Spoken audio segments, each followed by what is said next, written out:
Me llamo María Elena, tengo 68 años y he vivido toda mi vida en Guadalajara, donde nací. Soy una abuela como cualquier otra, cabello canoso, vestimenta sencilla y zapatos bien cuidados.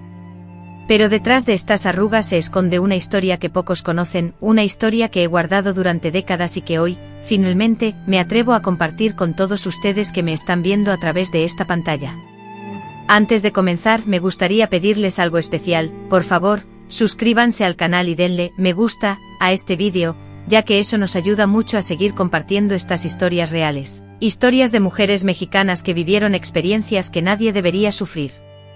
Además, me encantaría que en los comentarios me contaran desde dónde están viendo este vídeo, si es de la Ciudad de México, Monterrey, del interior del país o de algún otro lugar. Me da mucha curiosidad saber hasta dónde llegará mi historia. Y ya que estamos hablando de familia, también me gustaría saber cuántos hijos o hijas tienen. Sé que mi pregunta puede sonar extraña e incluso un poco tonta, pero les prometo que todo tendrá sentido cuando les cuente mi historia completa.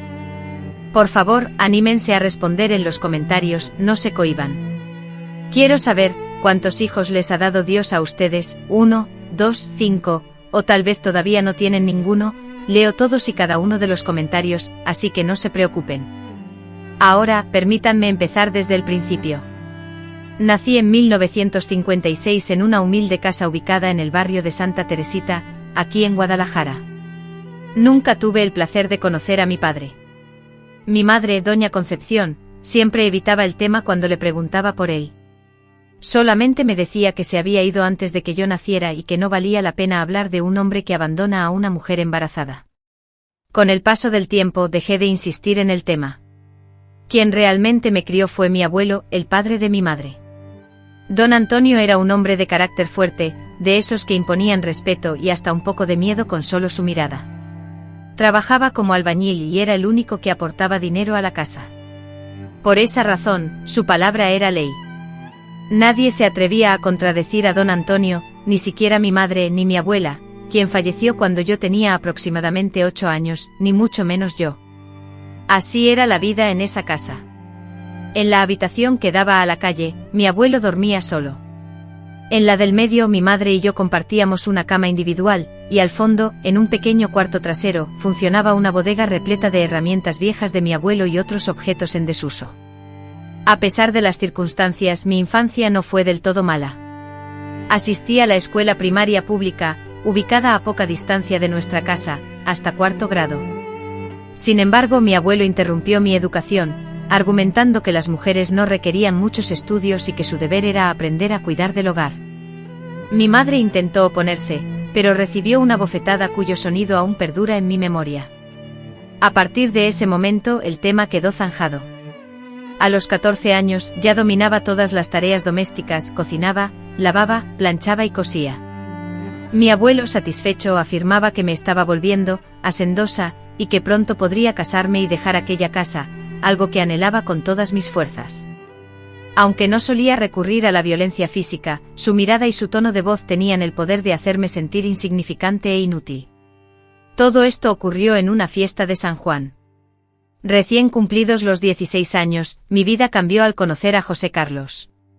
Él, con sus 23 años y una sonrisa que parecía encender la calle entera, trabajaba como vendedor en una tienda de telas ubicada en el corazón de la ciudad.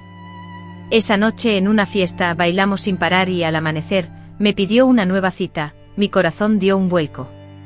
Nunca antes nadie se había fijado en mí de esa manera. Comenzamos un noviazgo secreto que duró algunos meses, pues mi abuelo, un hombre de ideas conservadoras, no debía enterarse. Mi madre, por otro lado, estaba al tanto aunque prefería ignorarlo, entendía mi anhelo de escapar de aquella casa. Cuando José Carlos solicitó mi mano, la situación se tornó caótica. Mi abuelo se negó rotundamente argumentando mi juventud, la falta de recursos de José Carlos y su insignificancia social. Sin embargo, mi madre, impulsada por una valentía inesperada, defendió mi decisión, quizás vio en mí la oportunidad que a ella le había sido negada. Se enfrentó a su padre insistiendo en que me casaría, que ya era mayor de edad, y que José Carlos era un hombre trabajador y honrado. Soportó gritos y humillaciones, pero no retrocedió. Aún hoy, doy gracias a Dios por el coraje que demostró ese día. El 3 de marzo de 1973, en un sábado con un sol radiante, me casé. Fue una ceremonia muy sencilla, solo por el civil. No hubo fiesta de celebración porque mi abuelo se negó a contribuir económicamente, pero yo estaba tan rebosante de felicidad que no le di importancia. Por fin iba a dejar atrás la casa familiar y a empezar mi propia vida, con mi propia familia. José Carlos había alquilado una pequeña casita de 2 cuartos en la colonia Oblatos.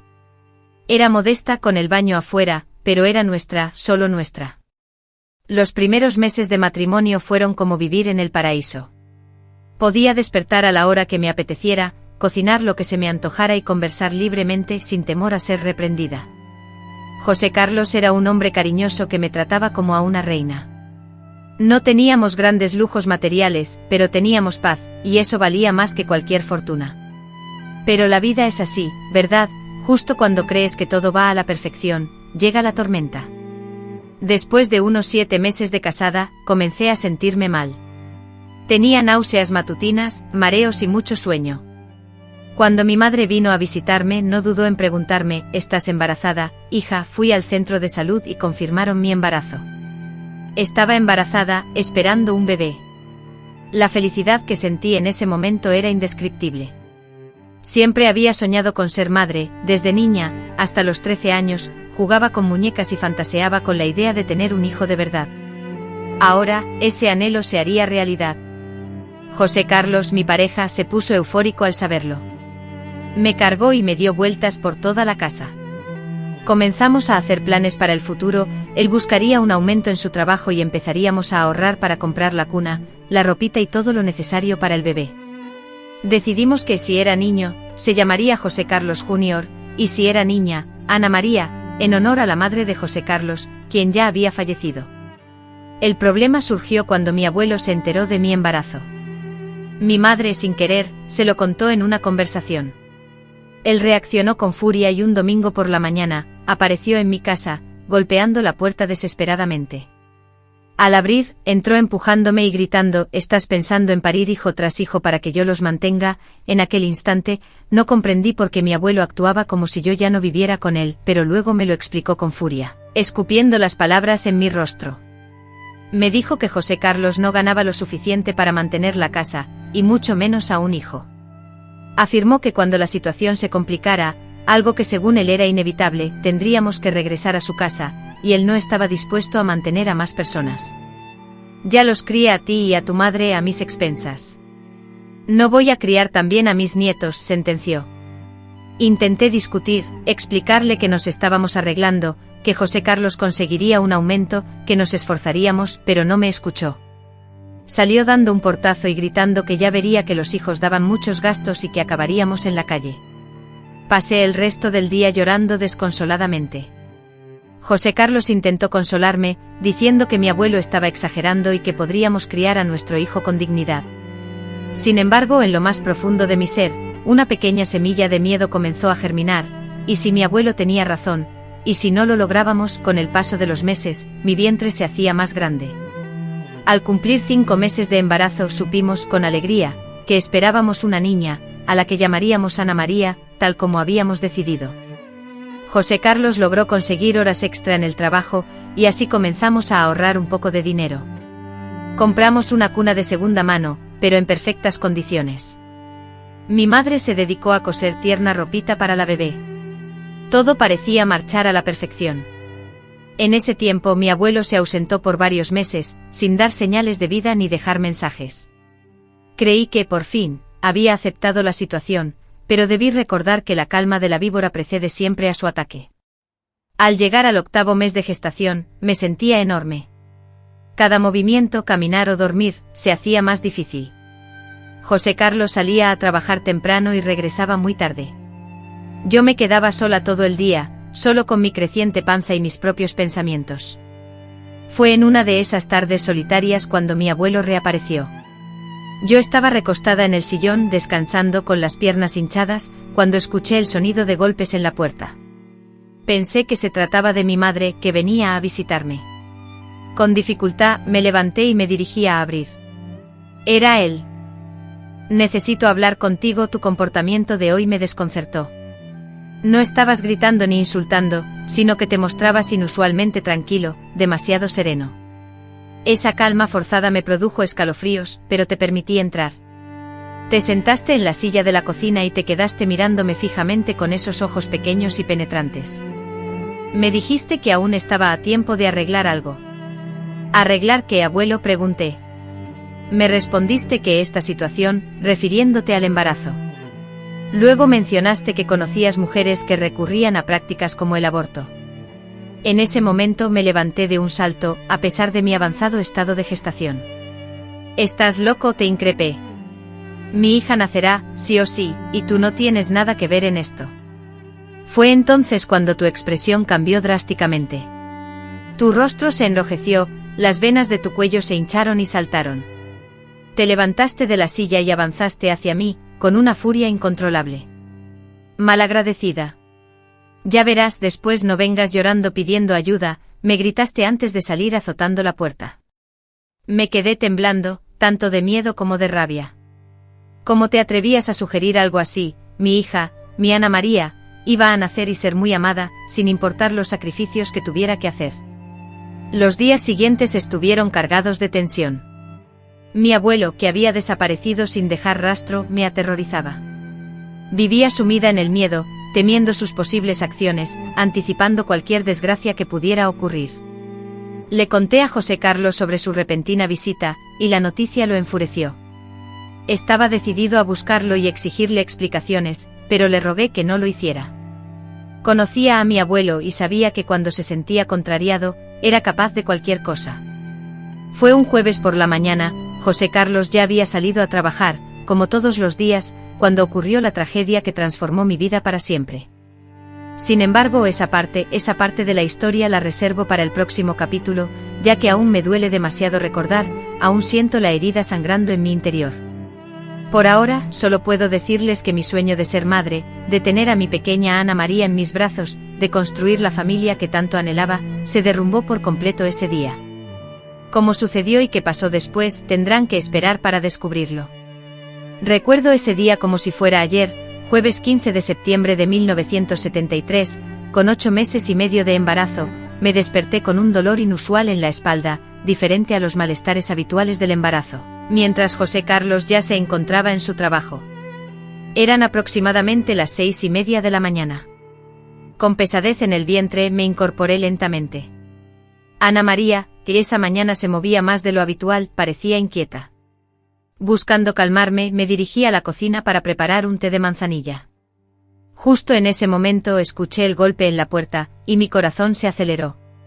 Llamar a esas horas nunca era buena señal. Miré a través de la rendija de la ventana, y allí estaba él, mi abuelo, solo, con una expresión que jamás le había visto.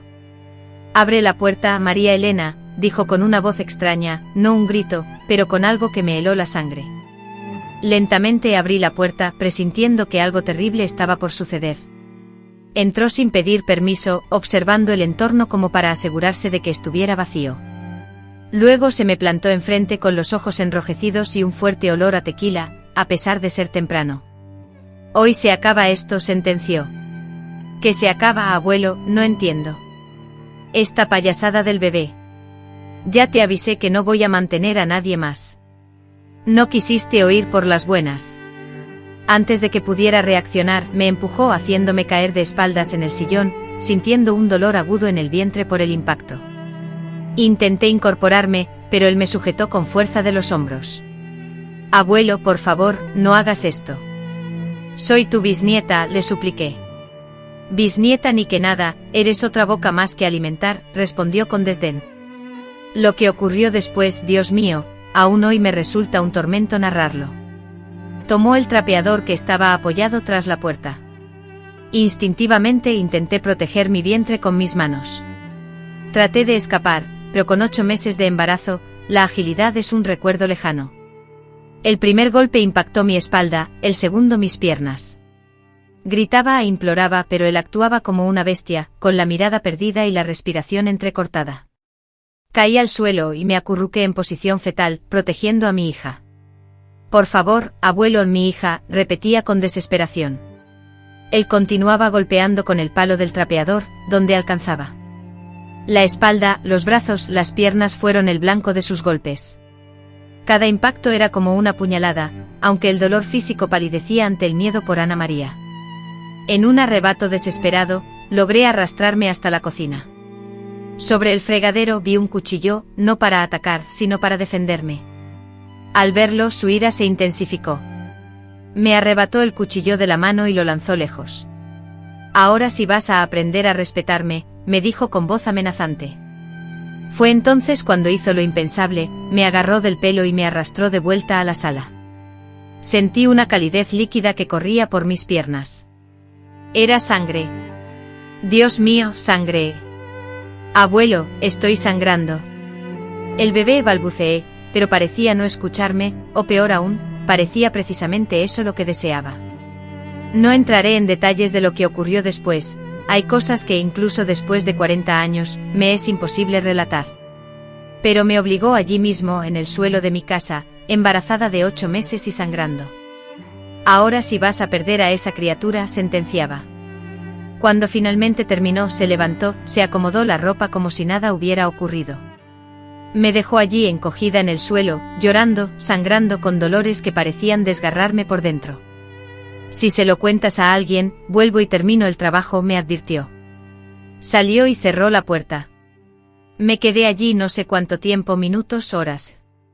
El dolor era tan intenso que no podía pensar con claridad. Y la sangre no dejaba de fluir. Las contracciones intensas y dolorosas como nunca antes, me tomaron por sorpresa, totalmente diferentes a las descripciones que me habían dado las parteras. Con gran esfuerzo, logré llegar hasta la puerta de mi casa. Allí doña Carmen, mi vecina, estaba barriendo la acera. Al verme soltó la escoba con un gesto de alarma y corrió hacia mí. «Dios mío, María Elena, ¿qué te pasa?», exclamó. «El bebé al hospital», gritó a su hijo, un muchacho de unos 15 años, ordenándole que consiguiera una carreta, o cualquier medio de transporte que pudiera. Me envolvieron en una sábana y me subieron a la carreta de don Manuel, el verdulero. El trayecto al hospital se sintió interminable. Cada bache en el camino era un nuevo estallido de dolor. Finalmente llegamos al hospital civil, ya casi al mediodía. Las enfermeras me llevaron directamente a la sala de partos. El doctor Arnaldo, un hombre mayor con el cabello blanco, me examinó y negó con la cabeza. Desprendimiento de placenta, hemorragia severa. «Preparen el quirófano», dijo con voz firme. Después de eso, todo se volvió borroso. Recuerdo luces brillantes, gente corriendo de un lado a otro, alguien colocándome una mascarilla en la cara, y el olor dulce y penetrante del éter. Luego, la oscuridad. Desperté no sé cuántas horas después. Lo primero que percibí fue un silencio sepulcral. Los hospitales de maternidad, conocidos por su bullicio constante de llantos infantiles, ahora se encontraban inusualmente quietos, demasiado silenciosos. «¿Dónde está mi hija?», pensé, presa del pánico. Una enfermera, con el rostro cubierto de pesar, se acercó a mí. Su mirada, aunque lo anunciaba todo, no era suficiente, necesitaba escucharlo, necesitaba oír la confirmación de mi temor. «Lo siento mucho, señora». La bebé no resistió. El trauma fue demasiado fuerte. El mundo se vino abajo. «No es posible», balbuceé. Ana María, mi niña, a quien sentí moverse dentro de mí durante meses, a quien ya amaba más que a nada en el mundo, muerta. Por su culpa, por la culpa de ese monstruo. «Quiero verla». La enfermera me disuadió, pero mi determinación era inquebrantable. «Quiero ver a mi hija». Finalmente la trajeron delicadamente envuelta en una cobijita blanca, diminuta, perfecta. Sus ojitos cerrados, la boquita entreabierta, parecía que simplemente dormía. La tomé en mis brazos. El cuerpecito, ahora frío, se aferró a mi pecho. «Perdóname, mi niña, perdóname por no haberte podido proteger». Lloré hasta la extenuación, hasta que las lágrimas se secaron. Besé cada dedito, grabé en mi memoria cada rasgo de su carita. Mi Ana María, mi sueño, que murió antes de nacer. Después de la intervención, el doctor se acercó a mí para hablar. Me informó que además del desprendimiento de la placenta, los exámenes revelaban signos de trauma severo, una hemorragia interna importante y lesiones que apuntaban, claramente, a violencia física y, lamentablemente, sexual. Me preguntó si deseaba presentar una denuncia, pero la idea me aterrorizó. ¿Cómo podía denunciar a mi propio abuelo, el hombre que proveía el sustento económico para mi madre? Tenía miedo de que cumpliera sus amenazas, que volviera a terminar el trabajo, o peor aún, que le hiciera daño a mi madre. Así que me inventé una historia, que me había caído por las escaleras, estando sola en casa. El doctor me miró con incredulidad, pero no presionó. En aquellos tiempos, la violencia doméstica era un secreto a voces, un problema que se mantenía puertas adentro, nadie se involucraba. Ya al final de la tarde, José Carlos llegó al hospital. Alguien del vecindario le había avisado en su trabajo. Al entrar a la habitación y verme allí, pálida, sin vientre, sin mi bebé, lo entendió todo. Se desplomó sobre mí llorando desesperadamente: Dios mío, María, nuestra hijita. Le repetí la misma mentira, que me había caído por las escaleras, pero los maridos, como se dice, conocen a sus esposas.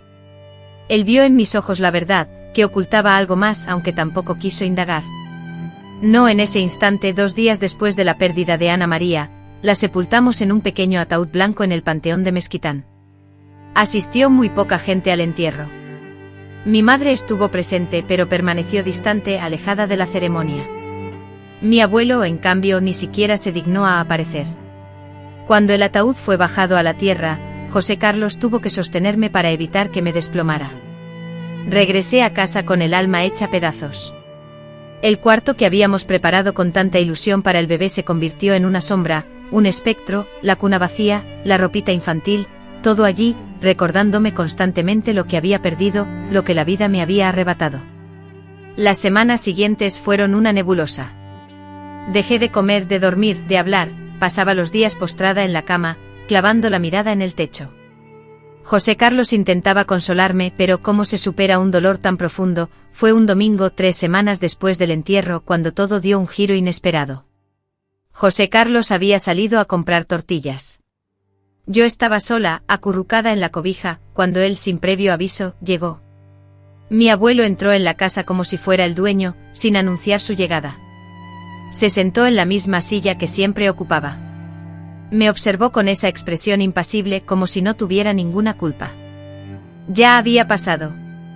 Vuelve a tu vida cotidiana y obedece mis órdenes en el futuro. Lo que pasó fue la culminación, el límite de mi paciencia. Algo se rompió en mi interior en ese instante. Ya no era miedo lo que sentía, sino odio. Un odio puro, visceral, que me consumía por dentro. Fuera de mi casa, ¿cómo? Que te largues de mi casa antes de que cometa una locura, se burló. No tienes el coraje para nada. Eres débil como tu madre. Me puse de pie. Tomé lo primero que tuve a mi alcance, un cenicero de cristal. Vete o te mato, debió ver algo en mis ojos porque se levantó y se fue. Pero antes de marcharse, me amenazó: esto no se va a quedar así.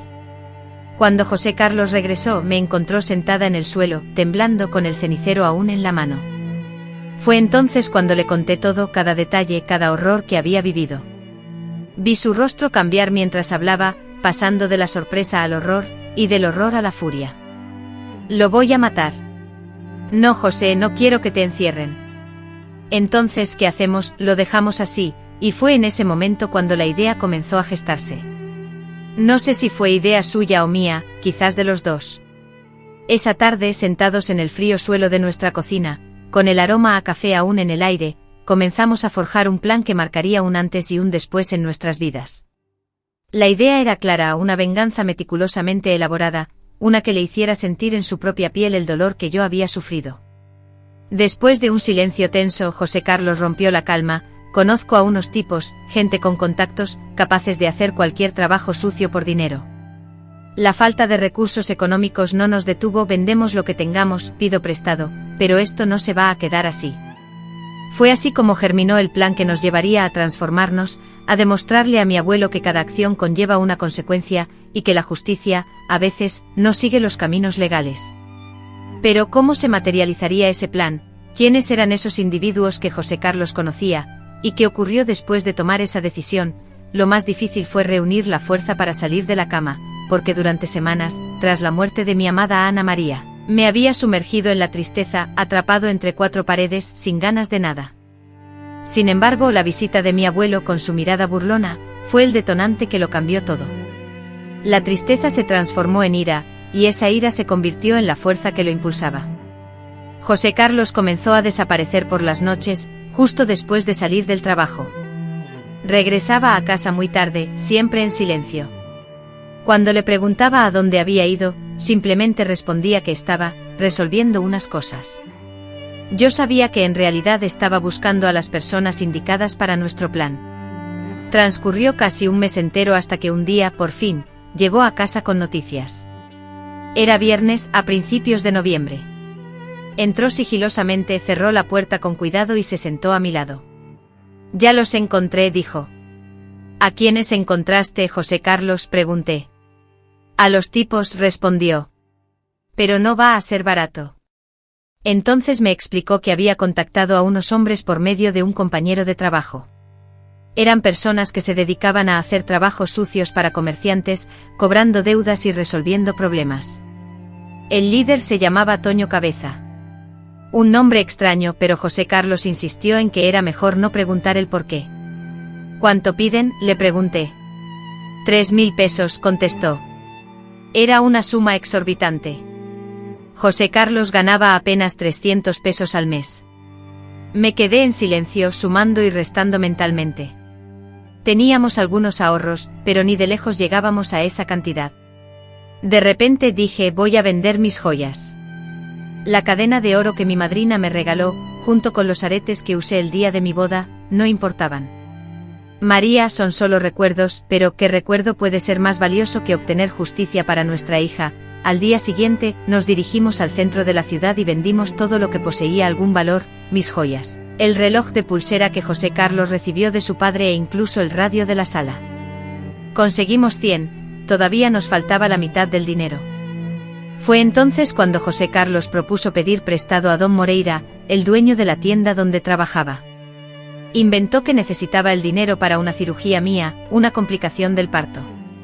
Don Moreira, un hombre de buen corazón, nos prestó sin cuestionar. Con el dinero en mano, fijamos el encuentro en una cantina sucia, ubicada en la zona sur, de esas donde la policía rara vez se atrevía a entrar. Allí nos esperaba Toño Cabeza, un hombre corpulento de piel morena, con una cicatriz que le cortaba la ceja izquierda, acompañado por otros 2 hombres, el gerero, un tipo flaco, y un sujeto llamado José. «Entonces ustedes quieren un trabajito especial», dijo Toño, mientras se tomaba un trago de tequila. José Carlos me relató la historia completa de mi abuelo, quién era, dónde vivía, cuáles eran sus rutinas diarias, pero evitó explicar la razón, limitándose a decir que se trataba de un ajuste de cuentas familiar. ¿Qué clase de ajuste? El mismo que él perpetró contra mi esposa, solo que más brutal. Toño por primera vez me dirigió una mirada intensa. Seguramente vio algo en mi expresión, porque no indagó más sobre el motivo.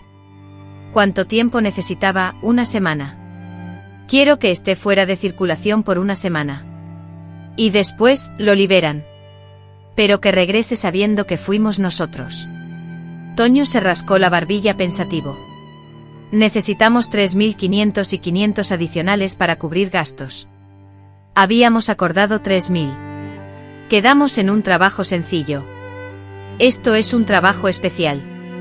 1 semana implica una labor considerable. Hay que encontrar un lugar, conseguir comida, todo. No teníamos los 500 extra, así que me quité el anillo del dedo. La única joya que aún no había vendido.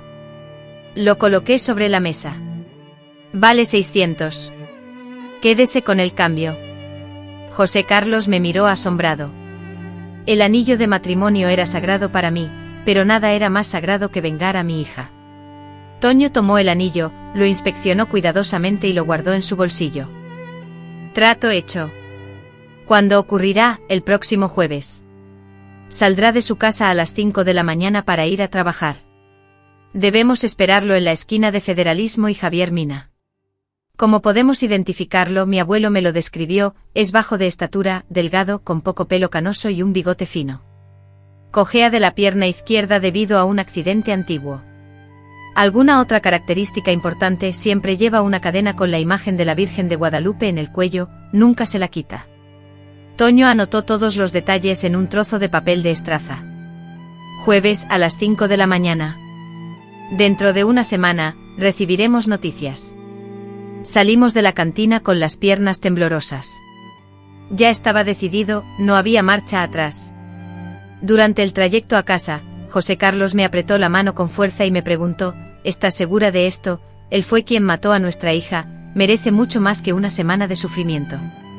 Los días siguientes fueron de pura ansiedad.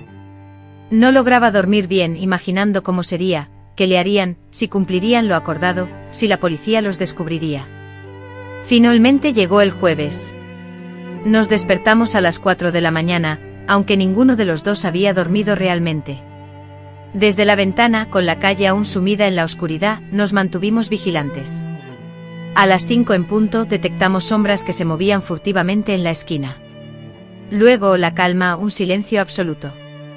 Ese mismo día, mi abuelo no se presentó a trabajar y el jefe envió un mensaje a casa. Mi madre, presa de la desesperación, temió lo peor, imaginando un accidente. Buscó en la policía, en el hospital, pero no encontró rastro alguno. Había desaparecido. 2 días después, el sábado, llegó a casa desconsolada, las lágrimas bañándole el rostro. María Elena, tu abuelo ha desaparecido, nadie sabe nada de él desde el jueves. Fingí sorpresa, como que desapareció, salió para el trabajo y no regresó. Ya lo busqué por todas partes. Lo habrán asaltado, estará muerto en alguna barranca. La consolé como pude, pero por dentro sentí una amarga satisfacción al verla sufrir, al sentir que experimentaba una fracción del dolor que él me había causado. Los días transcurrieron lentamente, 5 o 6. Hasta que en el 7º, cuando ya dudaba que Toño cumpliera su promesa de liberarlo, tocaron a la puerta. Era mi madre, pero su semblante había cambiado, ya no lloraba, sino que tenía una expresión extraña y enigmática. Finalmente lo encontraron. Donde afortunadamente está bien. Lo hallaron en casa, pero ya no es el mismo. Su comportamiento ha cambiado radicalmente. ¿En qué sentido? Ahora mueve la cabeza constantemente como si algo lo atormentara. Se niega a hablar sobre lo sucedido y no quiere ver a nadie. Permanece encerrado en su habitación durante todo el día. Al día siguiente fui a visitarlo, impulsada por la necesidad de comprobar con mis propios ojos lo que había ocurrido. Al entrar en la casa, mi madre susurró con preocupación, María, está diferente, ten cuidado. Toqué suavemente la puerta de su cuarto y dije en voz alta, abuelo, soy yo, María Elena. Un silencio sepulcral respondió a mi llamado. Después, una voz débil, casi inaudible, me indicó que entrara. Al abrir la puerta, casi no lo reconocí. Estaba encogido en la cama, visiblemente más delgado, con el rostro demacrado y surcado de marcas, pero no eran las marcas físicas lo que más me impactó, sino su mirada. Esa mirada severa y cruel que siempre lo caracterizó, había desaparecido. En su lugar, percibí una profunda expresión de miedo, de terror puro. ¿Qué te pasó, abuelo?, le pregunté con voz temblorosa. Me miró fijamente como si viera un espectro. Abrió la boca, la cerró rápidamente y comenzó a temblar incontrolablemente. De repente balbuceó, ¿fuiste tú? ¿Yo qué, abuelo? ¿Fuiste tú quien mandó a esos hombres?, pregunté fingiendo no entender nada. ¿Qué hombres? ¿De qué estás hablando? Mi abuelo, el hombre que nunca había visto llorar, rompió en llanto como un niño pequeño. Por favor, perdóname, juro que no deseaba lastimar a la niña, fue como si el demonio se hubiera apoderado de mí. Era la primera vez que nombraba a Ana María, la primera vez que manifestaba arrepentimiento, aunque ya era inútil. No entiendo de qué me acusan. Me dijeron que todo era por la niña, que debía responder por mis actos. Me obligaron a callar. No pudo terminar la frase. No era necesario. Yo sabía que Toño había hecho lo acordado. Ojo por ojo, diente por diente. Si has cometido un error, quizás sea un castigo divino. Abandoné la habitación dejándolo sumido en el llanto. Nunca más volvimos a conversar. Vivió algunos años más, pero como una sombra. Se recluyó en casa, evitaba el contacto humano. El hombre que solía ser autoritario se transformó en un ser temeroso. José Carlos y yo jamás volvimos a mencionar el asunto. Era nuestro secreto, nuestro pacto. A veces su mirada parecía cuestionar si todo había valido la pena, y yo siempre respondía con la mirada, sí, valió. Sin embargo, la vida siguió su curso. El dolor por la pérdida de Ana María nunca cesó, pero aprendí a sobrellevarlo. Aunque anhelábamos tener más hijos, mi cuerpo sufrió consecuencias graves. Los médicos confirmaron que el parto había dejado secuelas irreparables. Fue en ese momento cuando mi perspectiva cambió radicalmente. Si no podía ser madre de nuevo, dedicaría mi vida a ayudar a otras mujeres. Comencé a estudiar por mi cuenta, devorando libros sobre psicología, trauma y duelo. Descubrí una comunidad silenciosa de mujeres que, como yo, lidiaban con un dolor profundo. Años después, cuando las oportunidades educativas para las mujeres se ampliaron, retomé mis estudios formales. Completé la secundaria y luego la preparatoria. A los 35 años, presenté el examen de admisión para la carrera de psicología, con el apoyo incondicional de José Carlos, quien afirmaba que era lo mínimo que podía hacer después de todo lo que había pasado. Me gradué a los 40 y abrí un modesto consultorio enfocado en atender a madres que habían perdido a sus hijos, madres que habían sufrido violencia y madres que cargaban con traumas incomprensibles para los demás. Cada mujer a la que ayudaba sentía que estaba sanando una parte de mí misma. Cada relato que escuchaba me reafirmaba que no era la única persona sufriendo, que el dolor, por inmenso que fuera, podía transformarse en la motivación para tender una mano a otros. Hoy, a mis 68 años, reflexiono sobre mi vida y observo un sendero sinuoso, plagado de dificultades, pero que me ha conducido a este punto. No siento pesar por ninguna de mis decisiones, ni siquiera por las que implicaron buscar venganza. La justicia no siempre se manifiesta de la manera que anhelamos, en ocasiones, debemos tomarla en nuestras propias manos. Mi abuelo falleció en 1982, solo en el cuarto donde pasó sus últimos años, cautivo de sus propios temores. Asistí a su entierro no por él, sino por mi madre. Arrojé un puñado de tierra a la fosa y susurré, ya está saldada la deuda. Ana María, mi hermana, cumpliría hoy 50 años. A menudo imagino cómo sería su vida, casada, con hijos, con mis ojos o los de su padre. Cada año, el día de su nacimiento, visito su tumba. Llevo flores blancas, converso con ella, le hablo de las mujeres que auxilio, de las vidas que impacto, sé que comprende, que perdona. Esta es mi historia, una historia de sufrimiento que se transformó en propósito, de pérdida que se convirtió en lucha. Si has escuchado mi historia hasta este punto, te agradezco profundamente tu atención. Gracias por tu comprensión y por no emitir juicios. Y si alguna vez has experimentado una situación similar, quiero que sepas que el dolor no desaparece por completo, pero uno aprende a vivir con él, a sobrellevarlo y a veces, solo a veces, se logra transformar ese dolor en algo más valioso, algo más significativo. El tiempo transcurrió rápidamente después de todo lo que viví. Era el año 1974 y la vida, inevitablemente, debía continuar. José Carlos regresó a su trabajo como si nada hubiera pasado. Yo por mi parte me esforzaba por mantener la casa, pero sentía un vacío profundo, un hueco que nada parecía poder llenar. Fue entonces cuando doña Concepción, mi vecina, me habló de un curso de mecanografía que se ofrecía en el centro comunitario. María Elena, deja de darle vueltas al pasado, me dijo. Ve y aprende algo nuevo. Tenía razón. Me inscribí y durante 3 meses me dediqué a golpear con fuerza las duras teclas de la máquina. Me dolían los dedos, pero mi mente al menos dejaba de obsesionarse con la tragedia. Logré obtener mi certificado y conseguí un empleo en una oficina de contabilidad. El sueldo no era alto, pero al menos me mantenía ocupada y me daba algo de estabilidad. Fue allí donde conocí a doña Elena, una mujer fuerte con más de 50 años, que administraba la oficina con gran firmeza y determinación. Un día, me encontró llorando en el baño. Era el 15 de septiembre, un año después del fallecimiento de Ana María. ¿Qué ocurre, niña?, preguntó doña Elena. Nada, solo me invaden los recuerdos, respondí. Ella se sentó a mi lado, en el frío piso del baño. Perdiste un hijo, comentó. Asentí lentamente con la cabeza, asintiendo a su vez a la empatía en sus palabras. Yo también. 3, uno tras otro, confesó con voz apagada. Los doctores habían diagnosticado abortos espontáneos recurrentes. Nos quedamos en silencio, 2 mujeres destrozadas, compartiendo un dolor que solo quienes lo habían vivido podían comprender. Desde ese día, Elena se convirtió en mucho más que mi jefa, se transformó en mi amiga, mi consejera, casi en una madre.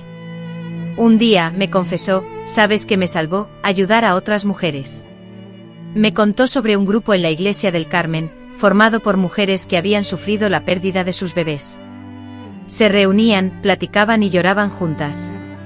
Elena había asistido a la primera reunión aterrada. Se celebraba en un salón en la parte trasera de la iglesia. Había unas 15 mujeres sentadas en círculo, cada una compartiendo su desgarradora historia, pérdidas durante el parto, abortos espontáneos y la muerte de un hijo por enfermedad. Cuando le llegó el turno a Elena, se sintió paralizada. Cómo contar su dolor, cómo explicar sin revelar toda la verdad, finalmente logró articular: perdí a mi niña con 8 meses de embarazo. Una complicación durante el parto, esa fue la excusa, la media verdad que pude articular en ese momento. Las mujeres, comprendiendo la angustia, me abrazaron y lloraron conmigo, no necesitaba agregar nada más, el sufrimiento era compartido.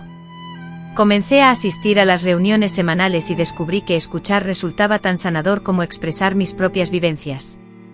Cada relato resonaba en mí, como un reflejo de mi propia historia, y cada lágrima compartida aligeraba la carga emocional.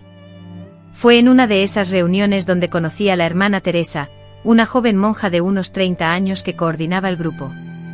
Ella notó mi facilidad para empatizar y aconsejar a las demás, y me dijo: María Elena, tienes un don, ¿has pensado en estudiar para ayudar a personas de verdad? ¿Estudiar qué, hermana?, le respondí, pues solo tenía la primaria completa. Eso se soluciona. Hay secundaria abierta, hay cursos técnicos, lo importante es tu voluntad. La idea de ayudar a otras mujeres, de transformar mi dolor en algo útil, comenzó a rondar en mi mente. Esa noche hablé con José Carlos, mi pareja. Si es lo que te hará feliz, te apoyo, me dijo. Así comenzó mi arduo camino. Durante el día trabajaba arduamente y por las noches me dedicaba a estudiar en la modalidad de secundaria abierta, una lucha que duró 2 largos años, pero finalmente obtuve mi certificado. Después continué con la preparatoria, donde invertí 3 años más de esfuerzo. Al terminar, ya contaba con 32 años. La idea de asistir a la universidad se veía inalcanzable, los costos eran elevados, el camino parecía arduo y la juventud había quedado atrás.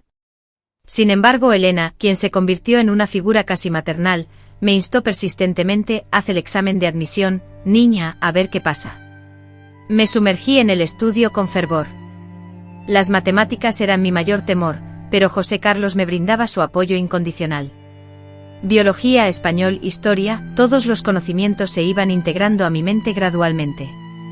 Presenté el examen de ingreso para la carrera de psicología en la Universidad de Guadalajara, era como lanzar una moneda al aire. El día en que se publicaron los resultados fue de una profunda angustia. José Carlos me acompañó a verificar la lista. Busqué mi nombre 1, 2, 3 veces. Desesperanzada, ya estaba a punto de marcharme cuando él exclamó con júbilo: María, aquí está, pasaste. Lloré desconsoladamente como una niña. Yo, María Elena, hija de la bandera, nieta de un albañil con un carácter fuerte, iba a obtener una licenciatura. Me parecía increíble. La universidad presentó un desafío adicional, ya que yo era la estudiante de mayor edad en el salón. Los jóvenes me decían tía, un apodo que no me molestaba en absoluto, porque mi presencia allí tenía un propósito más profundo. En cada clase, ya fuera de psicología del desarrollo, de trauma o de duelo, mi mente se enfocaba en Ana María, y en todas las Anas Marías que necesitaban desesperadamente ayuda. En mi 3er año de carrera, realicé mis prácticas en una clínica popular, y fue entonces cuando atendí a mi primera paciente formal, doña Marlene, quien no podía superar la pérdida de su hijo en un accidente. Doctora, usted no sabe lo que es perder un hijo, me dijo. Sí, doña Marlene, sé más de lo que se imagina, le respondí. Le conté mi historia, la versión oficial sobre mi complicado parto. Ambas lloramos, pero de ese encuentro surgió algo hermoso, una conexión genuina, una comprensión que los libros nunca podrían enseñar. Me gradué en 1985 con 41 años a cuestas, sosteniendo mi diploma con lágrimas en los ojos. José Carlos estaba presente sintiéndose orgulloso y también mi madre, ya anciana. Mi abuelo había fallecido 3 años atrás, llevándose consigo a la tumba los verdaderos secretos de lo que ocurrió. Posteriormente establecí mi consultorio en un discreto 2º piso en el centro de la ciudad. No era un lugar lujoso, pero era mío, y coloqué una placa sencilla y discreta para anunciarlo. La psicóloga María Elena, experta en duelo materno, comenzó a atender a mujeres que, como ella en el pasado, se sentían devastadas por la pérdida de un hijo. Cada paciente llegaba con su propia historia de sufrimiento, con el dolor y el vacío marcando sus vidas. María Elena, combinando los conocimientos teóricos adquiridos y su propia experiencia personal, desarrolló un método de intervención único. Entre sus pacientes estaban Rosángela, quien había perdido a sus gemelos prematuros, Claudia, cuyo bebé nació con una malformación, y Juana, que había sufrido 5 abortos espontáneos. Aunque cada caso era diferente, el dolor compartido era un lazo común. La pregunta recurrente era: ¿cómo lo superó usted, doctora? María Elena respondía con cautela, explicando que superar no significaba olvidar, sino aprender a convivir con la ausencia y transformar el sufrimiento en algo constructivo. Para ayudar a estas mujeres, creó grupos de apoyo en su consultorio. Cada miércoles por la noche las mujeres se reunían para compartir sus experiencias y el peso de su duelo. Algunas asistían una sola vez, mientras que otras formaban una comunidad, un nuevo núcleo familiar. María Elena fue testigo del renacer de muchas mujeres, un proceso similar al que ella misma había experimentado.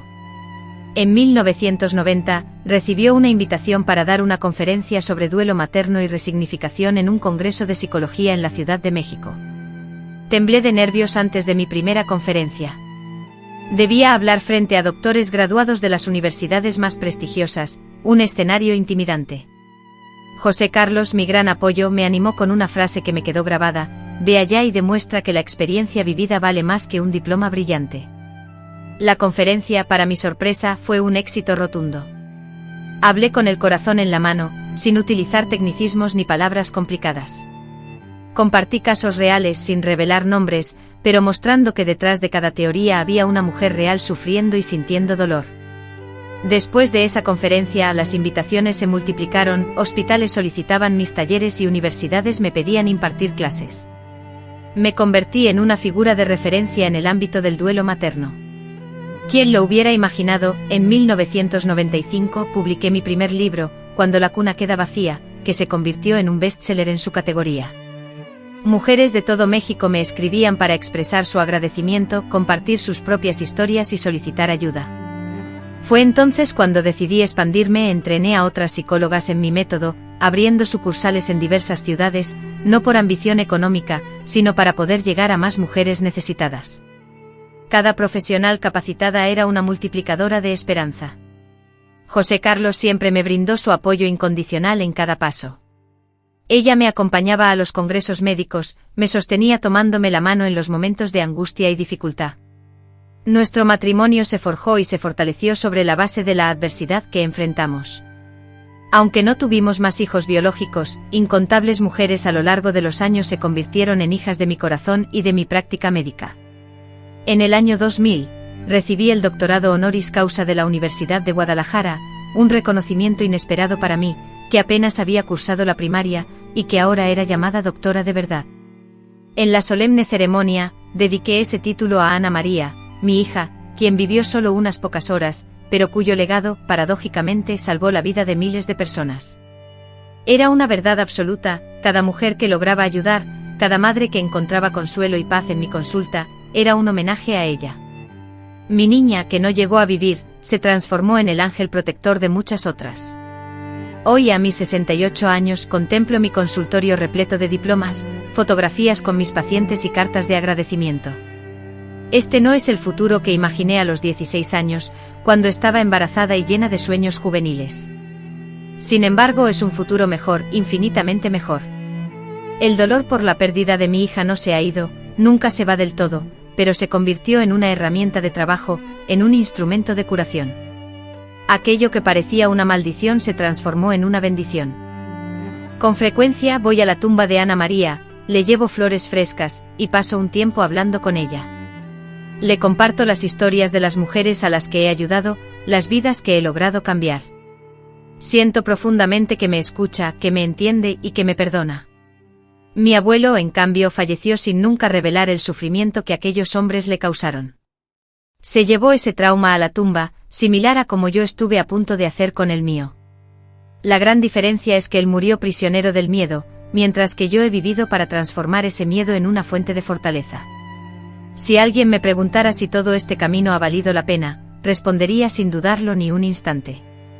Cada lágrima derramada, cada noche de insomnio, cada instante de desesperación ha sido fundamental. Porque donde hubo muerte floreció la vida, y donde hubo dolor, surgió la curación. Esta es la verdadera historia de María Elena, la niña que lo perdió todo y paradójicamente encontró un propósito. A quienes hayan llegado hasta aquí, les doy las gracias. Y si conocen a alguien que esté sufriendo la pérdida de una madre, les ruego que busquen ayuda. No permitan que sufran en soledad. El dolor compartido se alivia. Que la Virgen de Guadalupe brinde consuelo a todas las madres que sufren por la pérdida de sus hijos, a quienes cariñosamente llamamos angelitos. Que Ana María, mi faro, mi guía celestial, continúe iluminando mi camino y dándome fuerza. Mi carrera como psicóloga, enfocada en el duelo materno, tuvo un despegue inesperado y abrumador. En el año 2001, recibí una invitación trascendental que transformaría mi vida profesional y personal. La Secretaría de Salud deseaba implementar un programa nacional de apoyo a madres en duelo, basado en mi método de intervención. Recuerdo vívidamente las palabras: doctora María Elena, necesitamos su experiencia para capacitar profesionales en todos los estados de la República. Acepté sin dudarlo, pues vislumbré la oportunidad de llevar esperanza y alivio a cada rincón de México. Reuní un equipo, desarrollé materiales educativos y comenzamos a viajar por todo el país, desde Chiapas hasta Baja California, impartiendo entrenamiento a psicólogos, enfermeras y trabajadores sociales.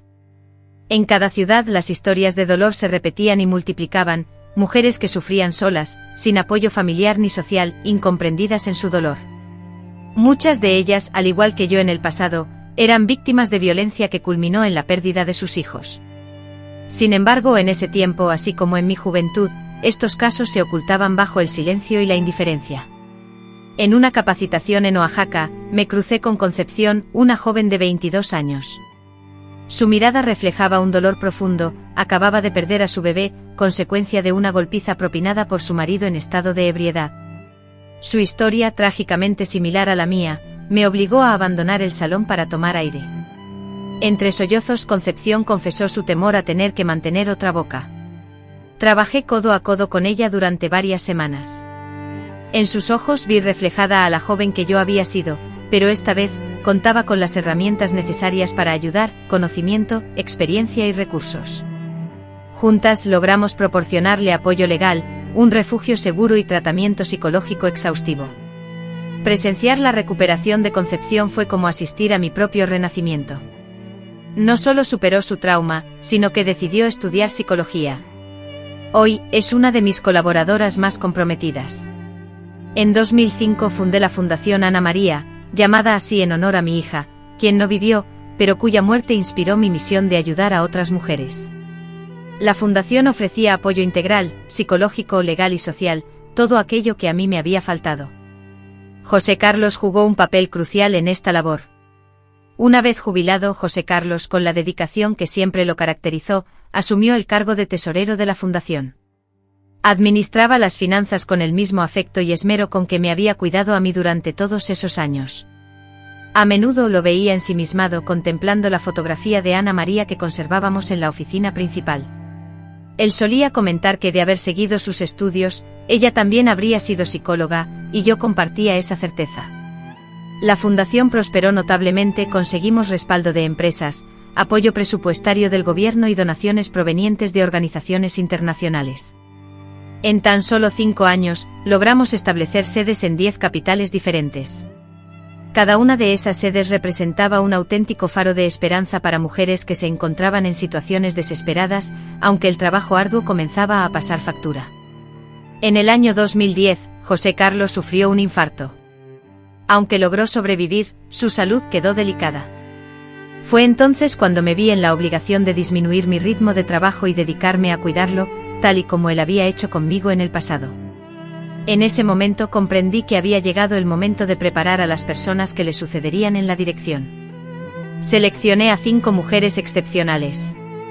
Todas ellas habían experimentado el dolor de la pérdida y, gracias al apoyo de la fundación, habían logrado sobreponerse y rehacer sus vidas. Marcia, Soledad, Patricia, Luciana y Amanda, mis hijas del corazón, como empecé a llamarlas.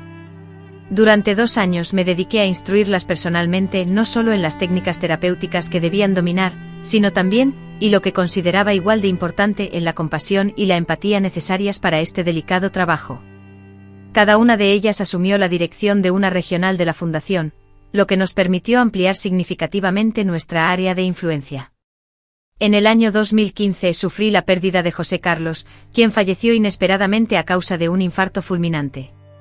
Afortunadamente se fue mientras dormía, sin ningún sufrimiento.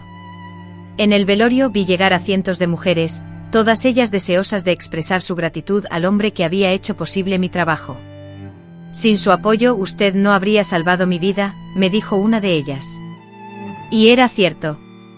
José Carlos había sido mi refugio, mi cómplice en el secreto que compartíamos. Era el único que conocía la verdad completa sobre la muerte de Ana María y sobre la venganza que planeé contra mi abuelo. Después de su partida, consideré seriamente la idea de retirarme. A mis 71 años, sentía que ya había cumplido mi cometido, pero las jóvenes, mis sucesoras, no me lo permitieron. Usted es nuestra inspiración, no puede detenerse ahora, insistieron. Así continué, pero de una manera diferente. Disminuí los viajes y me concentré más en la supervisión. Escribí 3 libros más, todos ellos convertidos en éxitos de ventas. Además participé en diversos documentales y concedí numerosas entrevistas. El tema del duelo materno, que antes era invisible para muchos, comenzó a ganar atención a nivel nacional. En el año 2018, recibí una invitación inesperada para hablar en las Naciones Unidas, un honor que me llenó de emoción. Imaginen, María Elena, una mujer común y corriente de Guadalajara, parada en Nueva York, dando un discurso sobre la salud mental de las madres. Si mi propia madre, a quien tanto amaba, estuviera viva, no podría creerlo. El discurso fue profundamente emotivo, y hablé sobre los preocupantes números de mujeres que sufren en silencio, sobre la urgente necesidad de implementar políticas públicas que las ayuden, y sobre cómo transformar el dolor de perder a un hijo en un propósito de vida. El público me recibió con una ovación de pie, pero el momento más especial y conmovedor llegó después de la charla. Una señora italiana, de unos 80 años, se acercó a mí con lágrimas en los ojos y me abrazó. Me contó que había perdido a su hija, su bambina, hacía 60 años, y que nunca había logrado superar ese dolor. Me confesó que al escucharme sintió paz por primera vez en mucho tiempo. En ese abrazo sentí que el círculo se cerraba. La niña que había perdido a su hija se había convertido en una mujer que ahora ayudaba a sanar el dolor de otras madres. Comprendí que el dolor de una madre es universal, sin importar la nacionalidad, el idioma o la cultura. Regresé a México sintiéndome renovada y con una nueva determinación. A mis 75 años decidí que era el momento de compartir mi historia completa, dejando atrás la versión oficial y superficial del parto complicado, y revelando la verdad, toda la verdad. Convoqué a mis 5 sucesoras para una reunión a solas, cerré la puerta del salón, tomé una profunda bocanada de aire y les relaté la historia de mi abuelo, sus acciones, la búsqueda de venganza, cada detalle. El silencio que siguió fue sepulcral. Luego una a una, me abrazaron. No hubo juicios, solo comprensión y algo más. 2 de ellas compartieron experiencias similares, violencia doméstica que desembocó en pérdidas, secretos ocultos durante décadas. Por eso nos entiende también a Ana María, dijo Marcia, porque usted vivió lo peor. Entonces decidimos crear un protocolo especial en la Fundación, uno enfocado en casos de violencia, que fuera más profundo y confidencial. ¿Cuántas mujeres estarían sufriendo en silencio como yo sin poder compartir su verdad? Hoy, a mis 68 años, contemplo el legado que he construido, 50 sedes de la Fundación Ana María a lo largo y ancho de México. Más de 100,000 mujeres atendidas, miles de profesionales capacitados, leyes modificadas, políticas implementadas. Pero lo que más me llena de orgullo son las historias personales, como la de Teresa, quien, tras sufrir la pérdida de 3 bebés consecutivos, finalmente logró adoptar a unos gemelos, o la de Francisca, que convirtió su inmenso dolor en arte, convirtiéndose en una escultora de renombre, o la de tantas otras mujeres que encontraron la serenidad, un propósito y una nueva oportunidad para vivir. Mensualmente sigo visitando la tumba de Ana María, llevando no solo flores, sino también fotografías, fotos de las mujeres a las que ayudé, de los bebés arcoíris, que nacieron después de superar el duelo, de las familias que reconstruyeron sus vidas. Es mi manera de demostrarle que su muerte no fue en vano. A veces pienso en mi abuelo, ya no con odio, sino quizás con lástima. Murió siendo prisionero de su propia maldad. Nunca experimentó el amor verdadero, ni sintió la alegría de ver una vida florecer. ¡Qué desperdicio! En cuanto a la venganza, no me arrepiento. En aquel momento fue la única forma que encontré de lidiar con el dolor. Hoy en día dispondría de otros recursos como terapia, justicia legal y apoyo psicológico. Sin embargo, cada época tiene sus propias limitaciones. Hice lo que pude con lo que tenía. Si tuviera la posibilidad de retroceder en el tiempo, alteraría el curso de los acontecimientos, sí, buscaría ayuda profesional mucho antes, presentaría una denuncia formal contra el agresor y me esforzaría por proteger a mi hija de manera más efectiva. Sin embargo, el pasado es inmutable y lo único que podemos hacer es extraer lecciones de él. Mi mayor logro radica en haber roto el ciclo de violencia. La brutalidad que experimenté, en lugar de engendrar más sufrimiento, impulsó mi proceso de sanación. La trágica muerte de mi hija, en lugar de generar más dolor y desesperanza, se convirtió en un catalizador de vida. Miles de vidas han sido salvadas, transformadas y renovadas gracias a esta experiencia. Ese es mi legado, mi mayor triunfo, no sobre mi abuelo, sino sobre el destino, la tragedia y el profundo dolor que viví. Convertí una maldición en una bendición. Logré transformar la amargura en la limonada más dulce. Si has llegado hasta este punto de mi historia, te agradezco profundamente. Sé que ha sido un relato extenso y seguramente difícil de escuchar, pero su importancia reside en su necesidad. ¿Cuántas Marías y Lines existen, sufriendo en silencio en este momento? Si eres una de ellas, te imploro que busques ayuda. No te quedes sola, no cargues el peso del mundo sobre tus hombros. Y si conoces a alguien que esté pasando por una situación similar, ofrécele tu apoyo. A veces, un simple gesto de compasión puede salvar una vida. Ahora, permíteme pedirte algo fundamental. Si esta historia te conmovió, te invito a suscribirte al canal Memorias de la Abuela. Semanalmente comparto historias reales de mujeres mexicanas que vencieron obstáculos increíbles. También te agradecería que le dieras me gusta al vídeo, ya que esto ayuda a que más personas descubran estas narraciones. En los comentarios me gustaría saber cuántos hijos tienes o si no los tienes, si es tu deseo tenerlos. Me encanta leer sobre sus familias. Mi historia llega a su fin, pero la de ustedes sigue adelante. Hagan que sea hermosa, transformando el dolor en propósito y la tragedia en superación. Es posible y yo soy prueba viviente de ello. Que Dios las bendiga a todas, que la Virgen de Guadalupe traiga consuelo a los corazones afligidos y que todas las Santas Marías del cielo protejan a sus madres en la tierra. Gracias por escucharme, gracias por su comprensión y gracias por existir. Con cariño, Abuela María Elena.